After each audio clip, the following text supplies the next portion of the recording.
Rizq Allohdan birodarlar. Hunarimizdan emas, otamizdan emas, ishxonamizdan emas, shepdan emas. Kimdan?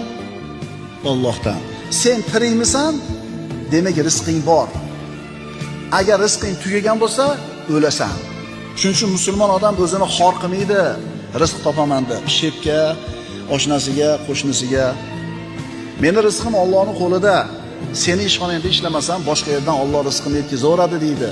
Agar iymoni komil bo'lsa, rizqini Allohdan yegan.